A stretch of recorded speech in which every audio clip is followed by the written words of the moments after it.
Something that my mom always said to me growing up was, you just pick yourself up, you dust yourself off, and you try again. And I feel like we can all identify with that with this event and just everything going on in our lives and what's going on now.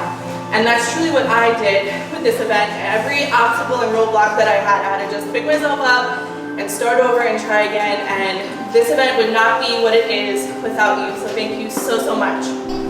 As humans, we are constantly evolving. As we approach each level of life, we are presented with opportunities to reflect and become open to positive change. Life is hard and challenges us. We tend to internalize situations and our interactions with others, which affects our inner dialogue. The moment is now for you to discover what you have been giving power to. It could be your entire life or even something recent in this chapter of your life that you're in right now. With the internal filter, I describe this to my clients and even just myself. I explain it as this perception as an internal filter. We have developed this filter over our entire lives with everything we've been through and our environment that we're in. Everything goes through this filter system, has a negative foundation.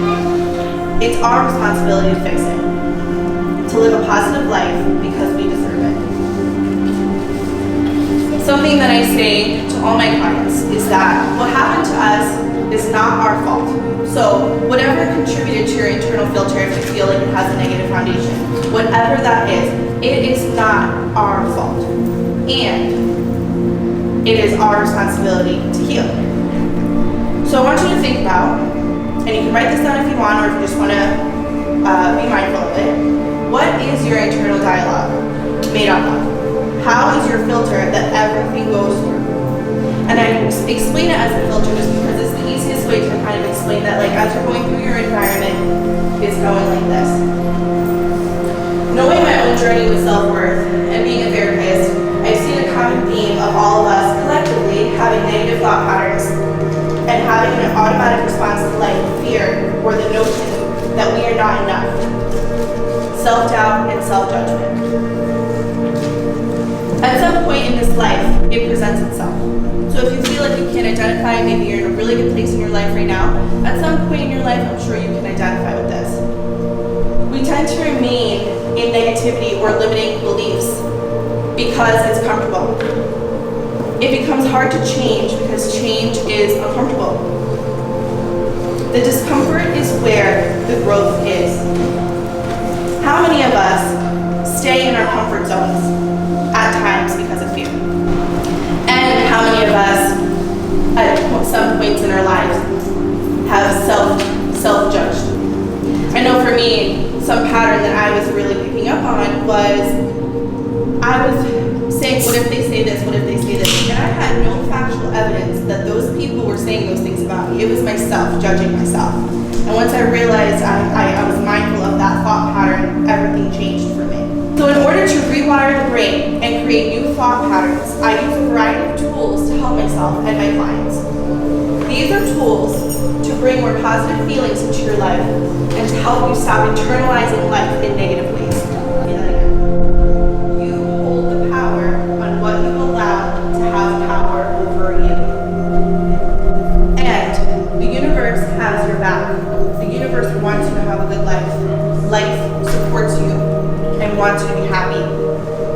You are the co-creator.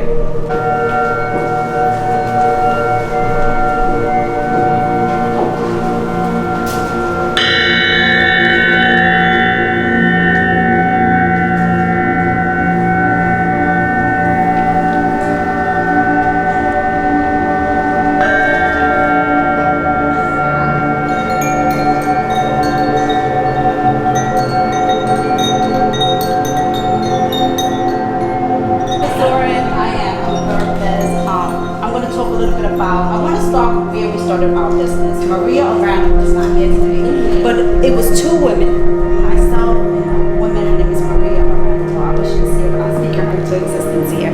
And Maria called me. I'm telling you a story. She texted me. I was at work at about 7 o'clock, right? She was sitting in the office, everybody's gone, I'm doing my thing. And she said, Zoran, through text, she has 4 children, I have 3. We're busy women. And she said to me, Zoran, there's a grant that I got. And will you be interested? And I'm not usually impulsive, right? I teach a couple kinds. I'm like, you got to think through. I hope everybody's okay with me walking. I don't have my mask on. Thumbs up, yeah? Or should I stay back here? All right, I'll stay back here. It's the new norm. But she said, Zoran, I have this grant. Would you want to go with me? I said, send me the information, but yes. And at the time, I said, wow, I haven't, and we're going to do some prompts with your journals too, so we had that out. But there was a giant in my life, and that giant is that I had for years thought about opening my own business. When you're working with clients are saying, what's Zoran? So I'm this instructor, can I see you after? And I'm like, mm-mm. And they're like, why not? And I'm like, I'm my own practice. But so it was in the works. It was back there, but it was way back there because I was doing a lot for everyone else. Anybody feel that? Oh, yeah. For everybody else. And that's okay if that's who you are. That's who I am. That's why I decided to pick this profession that I'm in. You know what I'm saying? I'm a mom of 3, 20, 17, and 11. My 17-year-old is here. Today's her birthday. Happy birthday! I had to do that, right? So I'm busy. So when Maria said that, something just clicked, and I did what I call, and I'm going to talk a little bit about it. I did a leap of faith. I just jumped in, and I said, Maria, we can do this. And she was like, yeah, you're in. And I'm like, yes, send me the information. And she started sending me the information, and we're not talking, we're doing this text thing, and back and forth. And I said to her, I'm gonna call you right now. I started calling her, and I said, you know what?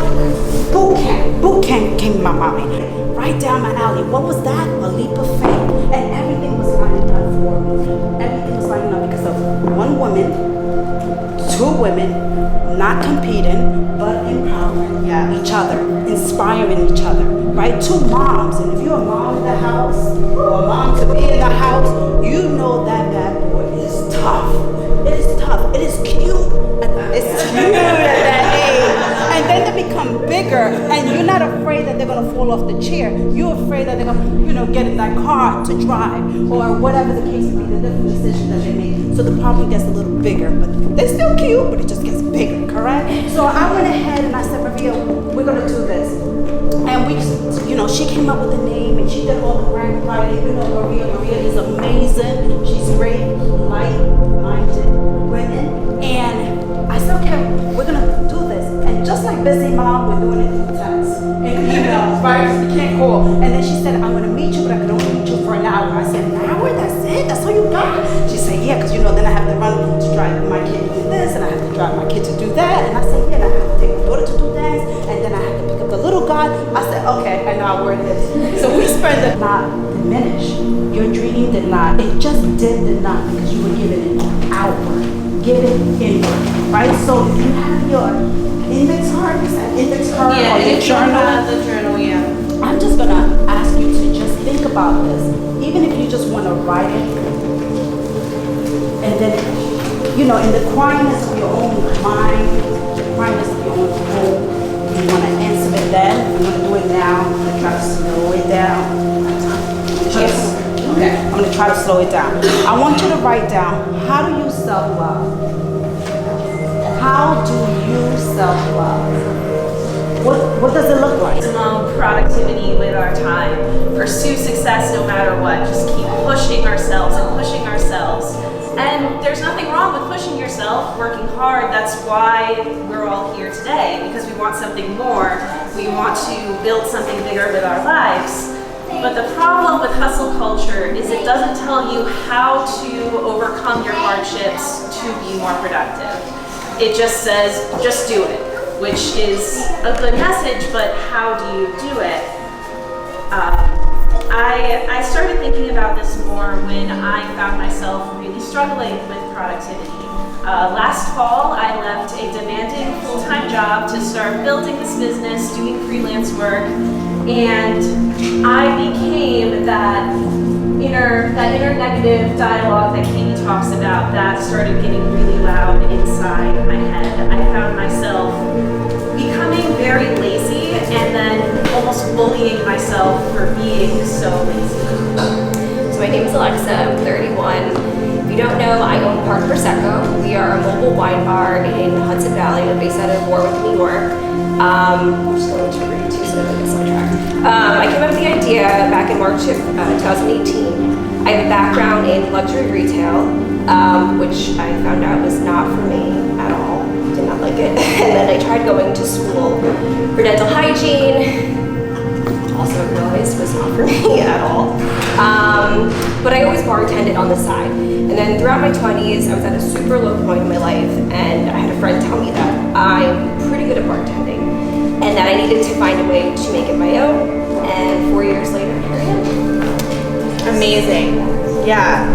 And so why don't you tell us a little bit more about your business, Park Prosecco?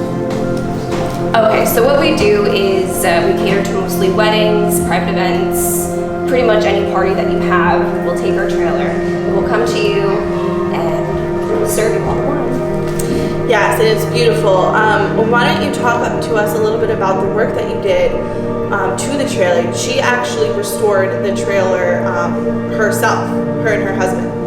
Yeah, we found the trailer on Facebook Marketplace, which is an incredible tool, I have to say. We found it there, $400, that's how much it was.